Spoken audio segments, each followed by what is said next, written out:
You're listening to the Future Tech Podcast with Richard Jacobs.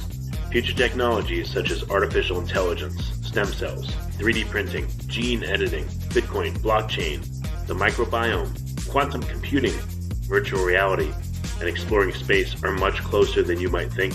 In fact, many early versions of these technologies are in play right now, and the companies that are using these technologies are the focus of this podcast. My goal for you, the listener, is to learn from these podcasts. You may very well learn something that may change the course of your life for the better, steer you towards a new career, or give you insight into addressing a thorny medical problem. Remember, this podcast and its content is informational in nature only. No medical, tax, legal, financial, or psychological advice is being given. If you've enjoyed the podcast, please listen, subscribe, like, and tell your friends about it. Thank you.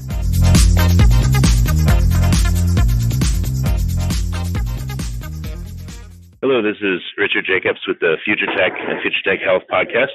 I have Drew Manning, the founder of Fit2, and I've been following Drew for a number of years. I read his book a bunch of years ago, and I thought it was really cool that, he would go from being a super fit personal trainer guy that's ripped to someone that's, like a lot of people, where he stopped eating right, stopped exercising, and gained a ton of weight, and frankly probably put his health in serious danger just to get a feel for what, a lot of people go through. So I thought that was very cool that he did that, and, very brave. And it's really cool to talk to him. So Drew, how you doing? Rich, thanks for having me on, man. Looking forward to this. Yeah, and before we start, I just want to let the audience know I've been interviewing a lot of the people at the that are going to be speaking at the Metabolic Health Summit that's happening the very end of January in Los Angeles. And Drew's going to be there with tons of other great speakers. So I encourage anyone listening to check it out, the Metabolic Health Summit. So Drew, to start off with, can you give people just a quick tidbit? What are you going to be talking about at the summit?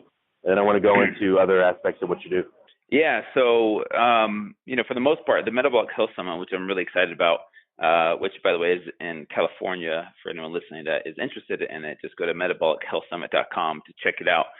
It's going to be a great event. I'm super excited about it. I like that they brought someone like me on, because normally this is a seminar for doctors, scientists, people that are doing continuing education in this field of health, nutrition, wellness. And, I'm not a doctor. I'm not a scientist. So the fact that they invited me, I feel really humbled and honored to be there.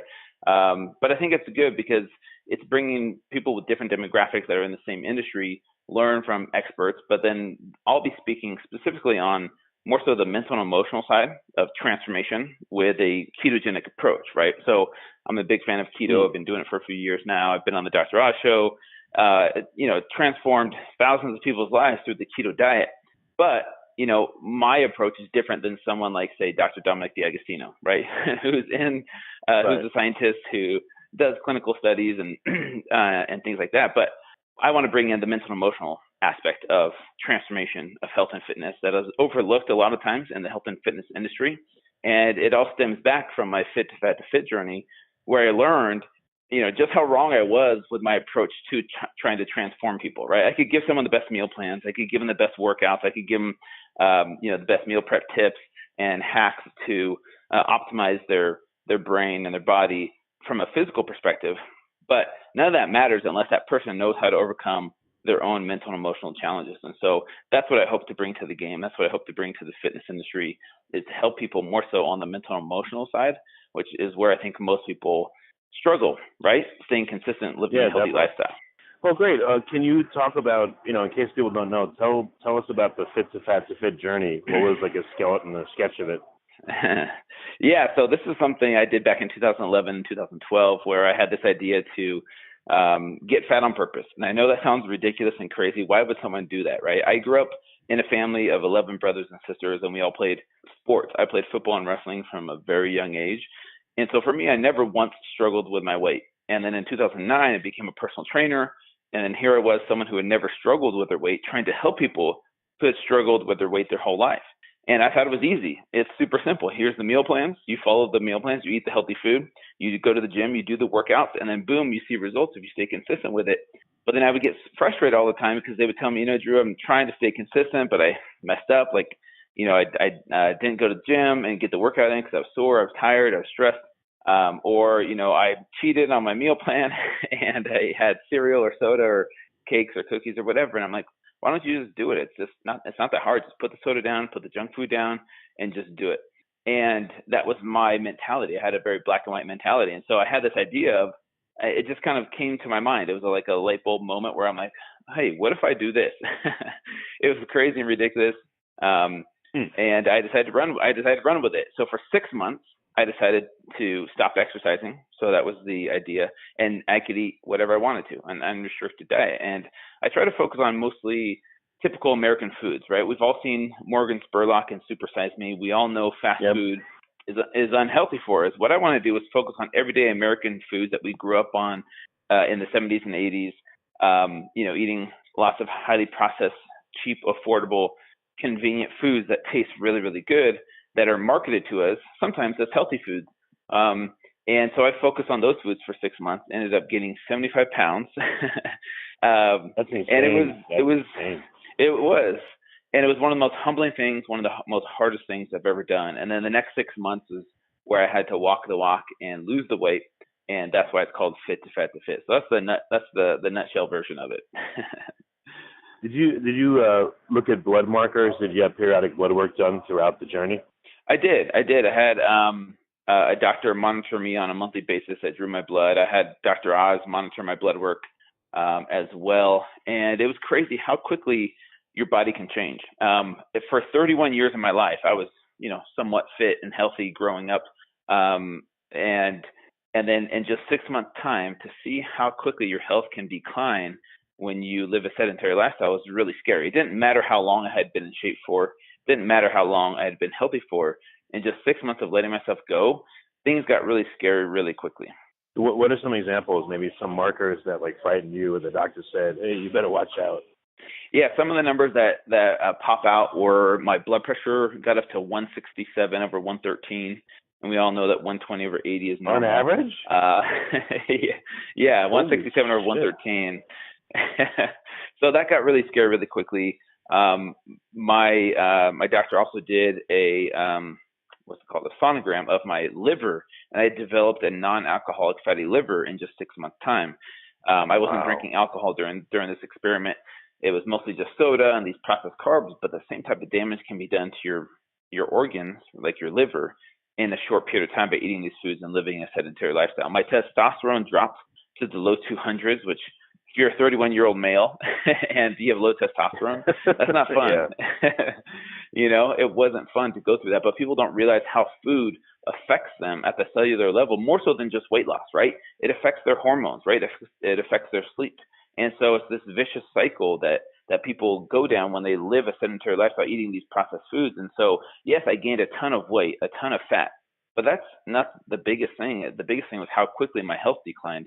I wish I had all my numbers in front of me, but yeah, everything was in the red from, my HDL, LDL, triglycerides, glucose levels. They were all in the red really quickly after eating this way for just even a couple months. Yeah, that's insane. Wow. What about, so mentally and emotionally, that's your focus lately. What was that like? Forget about the weight and all this stuff, but what did you feel like? That was the biggest lessons on the mental and emotional side, because I was prepared to, get some man boobs and a big gut. I wasn't prepared for how it was going to affect me emotionally. So here's the thing. You got to understand, my identity growing up in shape my whole life was based on what my body looks like. And so for the first time in my life, being overweight, I was super self-conscious. Being out in public, I wanted to tell strangers, hey, this isn't really what it looked like. Here's my before picture. Go to this website. This is just an experiment. I don't really look this way. I wanted to tell people that I'm not this overweight person, because I was so used to being the fit, confident person out in public, that it totally messed with my self-esteem, my confidence levels. I was married at the time, and I remember wanting to cover up in front of my wife at the time, and I didn't want her to see me naked. I didn't want to see myself naked. It started to affect me. I remember a couple of quick stories. One is my daughter was 2 at the time, and she wanted to play with me when I got home from work. I actually had a full-time job in the medical field at this time as I was doing this. A lot of people don't know that, but I came home from work one day just exhausted, tired, run down, and my daughter wanted me to play with her. So I played with her for a little bit, and it was mostly running around the house where I would chase her. And after a couple of minutes, I was out of breath, chafing became an issue, which was super uncomfortable. And I told her, like, hey, Daddy needs to take a break. I can't. She was trying to pull me off the couch. No, Daddy, chase me, chase me. And I told her no. And to see her eyes tear up and she started crying, she didn't understand why I was doing this. But it broke my heart because it made me realize in that moment that, how bad it must suck for parents or grandparents that can't play with their kids or their grandkids, not so much because of their weight, but because of their health, and how much that must hurt them, And so it really started to affect me on the mental and emotional level of this journey was way more than I bargained for. It was way harder than I ever imagined. And so those were some of the lessons that I learned on the mental and emotional side as I was gaining weight and realizing, wow, this is so much more of a mental and emotional journey. That's what my book, Fit2Fit goes into. And I think that's why it became a popular New York Times bestseller, was because of the mental and emotional side. Yeah, I've always been heavy, and I'm not looking for sympathy. I'm just, telling you what I experienced. Like, and I'm from New York, and people would straight up and they would say, hey, you fat bastard. And, kind of a term of endearment, but they would still say it. And even today, people say, oh, hey, big guy, or what's up, big man? And, you don't want to hear that stuff sometimes. Yeah. So what about the second half, once you plateaued and then you started going down? What was the emotional part of that like? Yeah, so that was another great lesson that I learned. So here's the thing. I had 6 months to lose 75 pounds. And so I had to kind of go cold turkey. I couldn't ease my way into it. I had to just one day cut it out. And I remember those first 2 weeks eating healthy food. Part of me was excited. I'm like, okay, I'm going to lose this weight. I'm going to get back to fit in no time. And those first 2 weeks that I went through of transitioning back to a healthy lifestyle were literally hell. Like, it sucked so bad because my body was going through withdrawal symptoms of wanting that food that I had had every single day for 6 months. And now I'm saying, nope, no more Cinnamon Toast Crunch, no more Mountain Dew. Now you're going to have spinach shakes and broccoli and chicken and healthy food. And my body kind of fought back as if I was almost getting off of drugs, right? Like, I felt these withdrawal symptoms of feeling miserable, grumpy, headaches, moody, tired. The food didn't taste nearly as good as I remembered it. And it clicked for me, remembering this is what my clients must have experienced, something similar. When I would give them a meal plan and I expected them to be perfect with it. And I didn't realize how powerful the emotional attachment to food really is. And this was such a humbling part of the journey for those first 2 weeks of just feeling miserable. And here I was eating all the healthy food I knew I was supposed to eat. And it just opened my eyes to how powerful the emotional attachment to food really is. And it is kind of like getting off of a drug. And so it was really eye-opening for me to go through that, very humbling. The journey back to fit, getting back to fit, it sounds so easy if you look at the pictures, or it looks easy if you look at the pictures of me just, boom, losing the weight and then I got back to fit. But I kind of compare it to being on top of this mountain my whole life, right? As a trainer, a coach, being fit. And then my clients are at the bottom of the mountain. And from the top, it looks so easy. Like, oh, there's the path. You just follow it one step at a time. It doesn't seem so hard, right? Because I've always been at the top. Now, for the first time in my life, I was at the bottom. And that journey up was so much harder than I ever imagined it would be. It's very humbling to have to do push-ups on my knees, struggling to do one pull-up, and having to work out again and feeling sore and tired. And it was a very humbling experience in the end to get back to fit. I knew that I had to do it, though, because people were watching me, right, which kept me accountable. But my eyes were open, and I realized how much of this is a mental and emotional journey for people as they make that climb up the mountain, versus, hey, just physically push yourself and do the work that you're supposed to do, no excuses. The journey is so much more emotional than people think, and that's the problem that we have in the fitness industry, is the lack of empathy for people that are struggling. We think, hey, eat less and work out. What's wrong with you? We know what to do, but it's just the application of it that's so hard for people to stay consistent with, because they've been living a certain way their whole life and they want instant results, with a magic pill, or just 2 months of staying consistent thinking I should have a six-pack by now. And that's where people give up and they go back to their old ways. And it's frustrating for people. And this is what I experienced. And I'm not going to say my journey was exactly the same as someone who grew up their entire life out of shape, right? I don't know what it's like for you or for anybody that's grown or that's been overweight. My journey is different, right? I was only overweight for 6 months, but it gave me a small window of understanding of just how hard it can be. And that was enough for me to change my ways in the way I approach helping people today. Well, how close were you to giving up when you had to make the journey back to fit? And, did it get easier after the first 2 weeks and it was smooth sailing, or was the whole thing just a slog? Yeah, that's a great question. It did become easier after the 2 weeks, and that's what I try and tell people. It's like, if you just stay consistent with it, your body adjusts, and it does get easier. At first, any kind of big change in your life is going to be really, really hard. And that goes from a physical perspective to a financial perspective to mental, emotional, spiritual, right?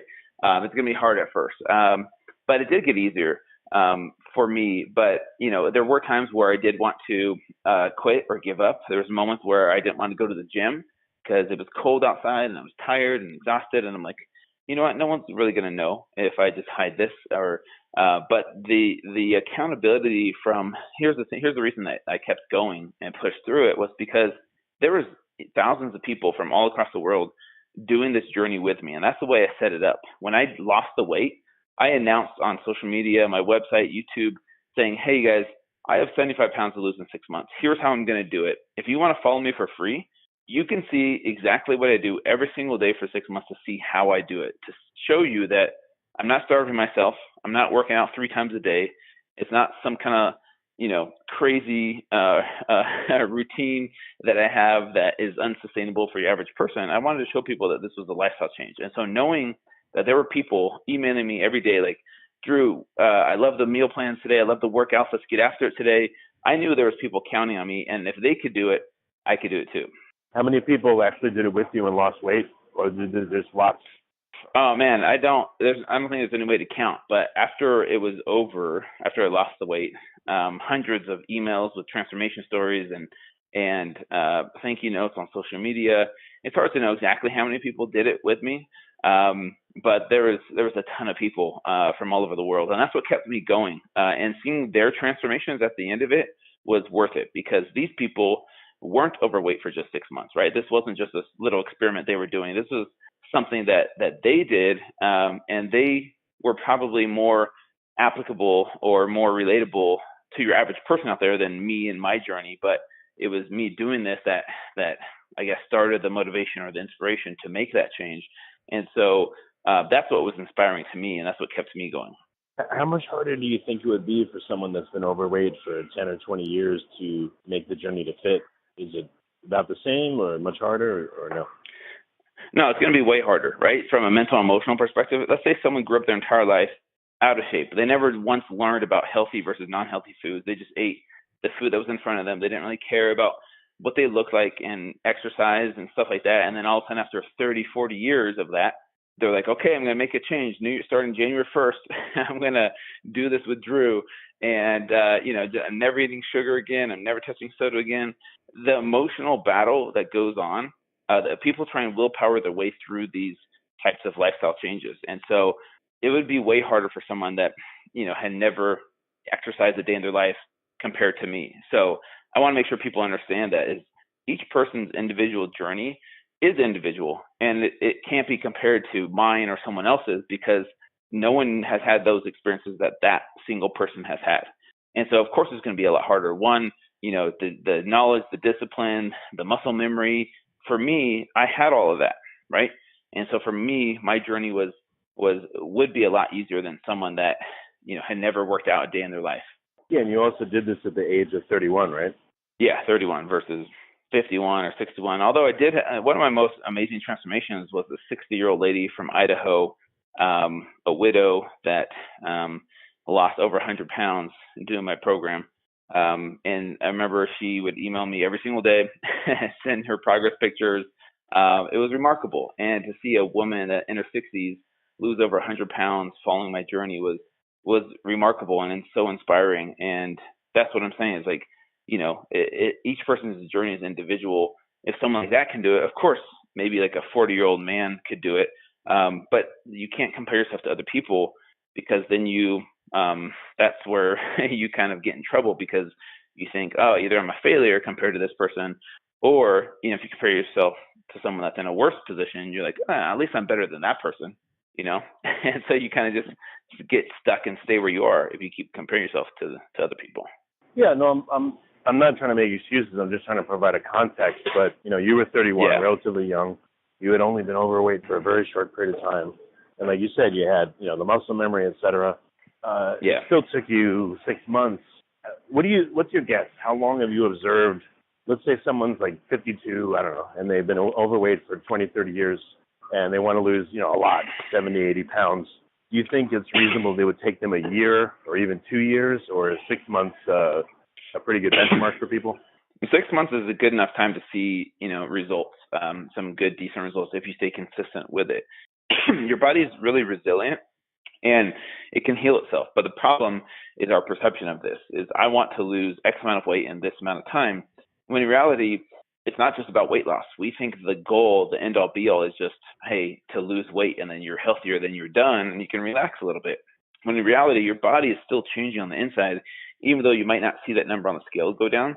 So our perception of what success looks like, I think, needs to change based, it's more than just weight loss or the scale weight. And so I want people listening to understand that is, whether you lose weight or not is not the most important thing. The goal really is fat loss, not weight loss.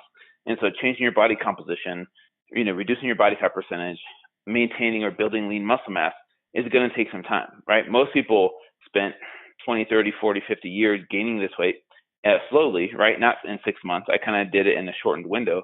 And it's not going to be able to change the way you want it to with just staying consistent for 3 to 6 months. You will still see good results depending on how hard you push yourself and how extreme you want to be. But is that sustainable, right? That's the question you got to ask yourself. Can I sustain this as a lifestyle change for the rest of my life? Or is this like a 6 month sprint where I'm going to run out of gas and have to stop and go back to my old ways and then maybe gain some weight back and then try and do that again? I think that's what most people try and do versus, hey, I'm going to focus on the process and then let the results take care of themselves over time. Yeah, why is that? For you, once you got back to being fit, was it like a fever breaking and you were fine from there? Or were you still compelled to, to try to break it? I mean, and why are people that would spend 6 months and do all the right things, why would they fall back then? Yeah, because like I said, a lot of it has to do with identity, right? A lot of people on Biggest Loser or these TV shows that lose a ton of weight in a short period of time, people are shocked at the percentage of them that gain it back. I think it's over 90%, because even though they lose all the weight and they had all that help, once the accountability is gone and the TV show and the fame and the lights and people watching them are gone, a lot of them mentally haven't made that mental shift yet of changing their identity, and they still see themselves as an overweight person, even though they're so much more than that. And so a lot of times we focus too much on the results versus, hey, what's the process that I can maintain that gives me a happy balance of, eating healthy, exercising, but not overdoing it and too extreme to where, after 6 months of trying really hard, I give up because it's too much effort and it's not sustainable to live that lifestyle, right? Like on Biggest Loser, I think, was it 16 weeks or something, or 6 to 8 weeks on a boot camp type of camp where they go to, and that's all they do is starve themselves and do 6 to 8 hours of cardio per day. That's not sustainable when they get back to the real world.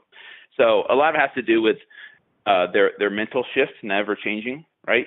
And changing their environment when they get back home versus just trying to willpower their way through it once they get back home. So I wish there was an easy answer to this and saying, hey, everyone's problem is the same. It's so individual, right? A lot of our emotional attachment to food or these old lifestyles have to do with maybe some type of trauma, right? Psychological issues. A lot of it stems back to that, and so it's really something that people have to dig deep on and look towards the outside to find help, right? Whether that's a therapist or a psychologist, to help them deal with these deep-seated emotional issues. And I think people want it to be easy. They don't want it to be deep. They don't want to have to do that work. They just want to be like, hey, what's the magic pill? What's the easiest way to lose the most amount of weight in the shortest amount of time with the least amount of effort? Well, how many outliers are there? People that will start and stall, people that it just won't work, seemingly. Maybe they're sabotaging it somehow. How often does this work? How often does it not work, and why? How often does that happen? Is that what you're asking? How often do you see, like, your program, for instance, or other programs, work or not work, and why? I don't think, in my opinion, I don't think like my program is better than anybody else's program and vice versa, because different things work for different people, right? And some people, for example, love keto and some people love veganism. It just depends on what works best for them. And so for me, it's more so the perception of the program. And like I said, I think a lot of it has to do with these deep-seated issues of why do I struggle to stay consistent eating healthy? Why do I keep giving into this piece of cake when I come home from work and I'm stressed out, right? It's finding a way to change people's perception of what health and fitness needs to be. I think a lot of people, the majority of Americans, right, because we have an obesity epidemic, so I would say the large majority of people struggle with this, right? And I kind of said this in the beginning, I could give them the best meal plans, the best program to follow, but unless they know how to overcome their mental and emotional challenges, nothing's going to change, right? They could do it for 30, 60, 90 days, but then go back to their old ways unless they have a huge mental shift of figuring out why they struggle letting go of certain foods and sabotaging themselves and letting people, letting what other people think affect their decisions.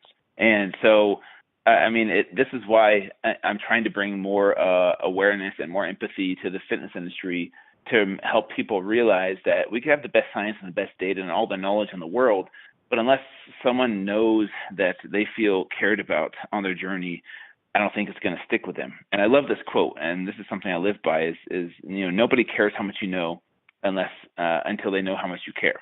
And this is perfect for any other trainer or coach or doctor, someone that is out there influencing people's lives, or trying to at least. And I think that's really, really important. It's not a lack of knowledge. It's not a lack of knowledge for most people. And it's not a lack of willpower either.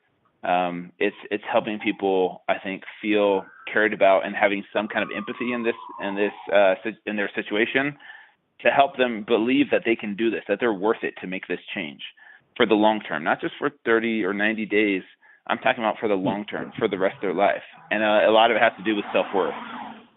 Interesting. Well, what did this do to your relationship with your clients? Did you put them on hold during this period? And what happened before and after? Like, do they listen to you more now, or what do you say differently to them? Yeah, it's a great question. I really don't coach people one-on-one anymore. Ever since this took off, it kind of changed my dynamic of what I did as a personal trainer. Now my goal is to obviously try and impact the masses with social media presence and putting out programs, digital content, having private Facebook groups, things like that. The way it's changed me is, yes, I still provide people with the physical tools they need to transform their health, right? So obviously keto meal plans and recipes and cookbooks, but I try and help them more so on the mental and emotional side. And that's why I have these accountability support groups, either through Facebook or through other private platforms, where like-minded people can come together with one goal in mind to help each other out on this journey. And you see people from all over the world that have never met support each other, give each other the help and the love and encouragement that they need to make these changes. And that way they're not doing this alone. I think that when people try and willpower their way through this by themselves, it's 100 times harder, right? Because all those negative self-talk and those self-limiting beliefs keep coming up over and over and over again, and by themselves they don't know how to overcome them. And so that's why if you have like-minded people come together in these private support groups, it's so much more powerful. And that's what people really need is coach, accountability, support system, love and empathy and respect on their journey, rather than just, hey, eat less and work out, follow this meal plan, and it's going to magically change you. Yeah. So what you said you've gone into keto eating and you have some resources in that regard. What's your what do things look like now for you, and where are you headed over the next 6 months or a year? How is your program changing, or how is the content you're going to put out going to change? Yeah, great question. So this is actually perfect timing for this podcast, depending on when it releases. I finally wrote my second book. My first book was Fit2 back in 2012. My second book is called Complete Keto, and it's now available for pre-order on Amazon or Barnes & Noble. You can just go to completketo.fit2fat2fit.com to pre-order. Right now I'm giving away a ton of incentives for people that pre-order the book. But Okay. Complete Keto, my book, what it is in a nutshell is all the data that I've collected and all the scientists and doctors that I've had on my podcast that I've interviewed. I've compiled all the latest and greatest keto research that's out there. But then I also take all the lessons I learned from Fit to Fat to Fit and apply it in this book. So yes, I give you tools on the physical side of keto, right? What it is, how to do it. It's a 30-day program with meal plans, detailed meal plans and recipes and workouts and things like that. But I also provide tools and help on the mental, emotional, spiritual side, because I see this all the time in this industry. People focus on just the physical side of transformation. Hey, losing weight, and they think that's going to bring them happiness in this life. When in reality, it doesn't lead to happiness. Just like we all know that having a ton of money, we think, hey, that's going to make me happy. If I have the perfect body, that's going to make me happy. And people will like me more. I'll like myself more. But that's just a lie. That's a myth. That's not true. And so I'm trying to help people on the mental, emotional, spiritual side as much as I am on the physical side in this book, Complete Keto. And so it kind of ties all those things in together. And so that's my goal with this new book, Complete Keto, which launches on February 12th, 2019, by the way. Okay. Yeah, that's coming real soon. Yeah, I noticed, I've been able to lose a bunch of weight, but still have a bunch more, but I feel a lot better. I've been doing keto-esque eating, so close to yes. it. But it's worked a lot. But what I noticed in the emotional side, which I think you may find useful, is that if I don't feel good, then, I'm not a very nice husband, and I'm not as good a father to my kids, and, I may annoy the people I work with and all that. And the better you feel, the better all your relationships will be, because you affect everyone around you. And I think that's one thing that, very few people talk about with being in better health. Yeah.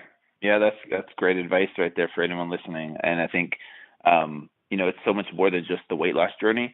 And it's cool that you're definitely realizing that you're different. You're a better you when you take care of your physical health, but also mental, emotional, spiritual health as well. Yeah, definitely. Well, very good. Well, Drew, this is awesome. And I encourage people to come to the Metabolic Health Summit to hear you speak and maybe shake your hand. And then you said your new book's coming, middle of February, Complete Keto. And what other resources do you have for people that want to find out more about what you do? Yeah, just go to fit2fat2fit.com, which is my main website, and all my keto programs are on there as well. keto.fit2fat2fit.com is also my online digital 60-day keto program that's been downloaded over 200,000 times now. And so that's another resource for people if they don't want to wait for the book. It's an older program, still good, still works. Like I said, it's been downloaded by hundreds of thousands of people. But my new book coming out February 12th is like the latest and greatest, plus more help on the mental, emotional side as well. That's great. Well, Drew, I really appreciate you coming. Thanks so much. Yeah, thanks for having me on. Appreciate it.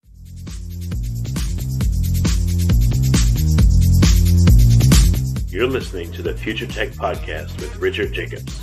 Future technologies such as artificial intelligence, stem cells, 3D printing, gene editing, Bitcoin, blockchain, the microbiome, quantum computing, virtual reality, and exploring space are much closer than you might think. In fact, many early versions of these technologies are in play right now, and the companies that are using these technologies are the focus of this podcast.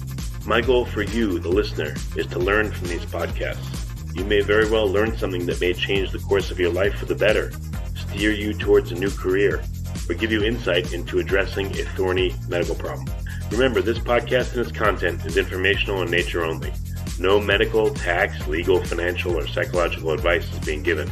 If you've enjoyed the podcast, please listen, subscribe, like, and tell your friends about it. Thank you.